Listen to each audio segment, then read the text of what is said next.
Brain drive neurotrophic factor, এইটা রয়েছে, এটা এক ধরনের প্রোটিন, এটা রয়েছে হলুদের গুঁড়ার মধ্যে।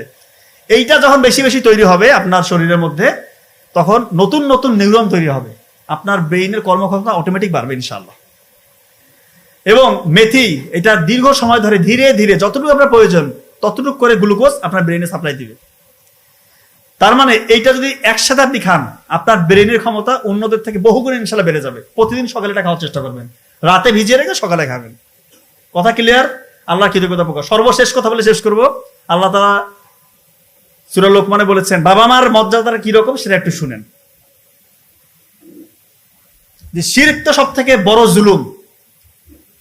তো বলতেছে, তোমাদের বাবা মা যদি তোমাদেরকে শিরক করতে বলে, অর্থাৎ আমার সাথে কাউকে শরীক করতে বলে, সব থেকে ঘৃণিত অপরাধ যেটা, এটা যদি করতে বলে তোমার বাবা মা, তুমি তোমার বাবা মাকে এক্ষেত্রে ভদ্রভাবে অমান্য করবে, তাদের কথাটা মানবা না, কিন্তু তাদের সাথে সদাচরণ করতে হবে, ভালো ব্যবহার করতে হবে, তাদের দেখভাল করতে হবে, এবং তাদের মৃত্যুর আগ পর্যন্ত তাদেরকে ছেড়ে চলে যাওয়া যাবে না, তাদের দেখভালটা করতে হবে।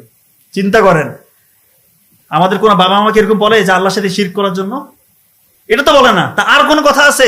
শিরক করতে বললেও তাদের সাথে উফ শব্দটা করা যাবে না, খারাপ ব্যবহার করা যাবে না। তা আমাদের বাবা মা তো আমাদেরকে জীবনের থেকে বেশি ভালোবাসে, সেই বাবা মার সাথে আমরা কি আচরণ করি? অনেকেই করি না। এটা করবেন না। মা বাবার দোয়া নিবেন, দোয়া আসলে মন থেকে আসে, চাইতে হয় না। আপনার অ্যাক্টিভিটিসে বলে দিবে আপনার জন্য আপনার মা বাবা, দোয়াটা অটোমেটিক চলে আসবে। চোখের পানি ফেলে দোয়া করবে। মা বাবা যদি চোখের পানি ফেলে দোয়া করে, ওই সন্তানের জন্য আর কিছু লাগবে না। ইহকাল তো ইনশাল্লাহ কামিয়াব, আল্লাহ ছেড়ে পরকালে নাজাতের রসিলা।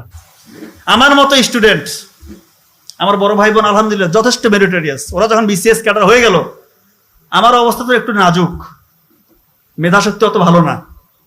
আমার মা শুধু দোয়া করে যে আল্লাহ, এই দুই সন্তান তো বিসিএস ক্যাডার হয়ে গেছে, এর যদি না হয়, এর মনের ভিতরে কি হতাশা কাজ করবে। শুধু দিনরাত দোয়া যে আল্লাহ ওকে নিরাশ করো না। চোখের পানি ফেলে দোয়া করতো। তো বিসিএস এ যখন ভাইভাই গেলাম, ভাইভা পরীক্ষা দিতে, যেগুলো আমি পড়েছি আল্লাহর রহমতে ওগুলো আমাকে ধরেছে। এইটা তো একটা মিরাকেল। বিসিএস ভাইভাতে কি প্রশ্ন কমন পড়ার স্কোপ আছে নাকি? কোথা থেকে ধরবে, কোনো ঠিক ঠিকানা আছে? আমিও আল্লাহর কাছে চাইছি, আল্লাহ আমি যেগুলো থেকে পড়তেছি ওগুলো থেকে যেন আমাকে ধরে। সংবিধানটা আমি খুব ভালো পারতাম, সংবিধান থেকে আমাকে প্রশ্ন করতে আমি তো পটাপট উত্তর দিচ্ছি। ওরা তো বলতেছে রে বাবা রে বাবা, কি ব্যাপার, সংবিধানের কোন অনুচ্ছেদে কি আছে না আছে একদম পটাপট বলে দিচ্ছি। বলতেছে বাবা তোমাকে তুমি পোস্টিং দেই, তুমি একটা খারাপ সিচুয়েশন হলে কিভাবে হ্যান্ডেল করবে? আমি তো তখনই বুঝে গেছি আমার চাকরি হয়ে গেছে।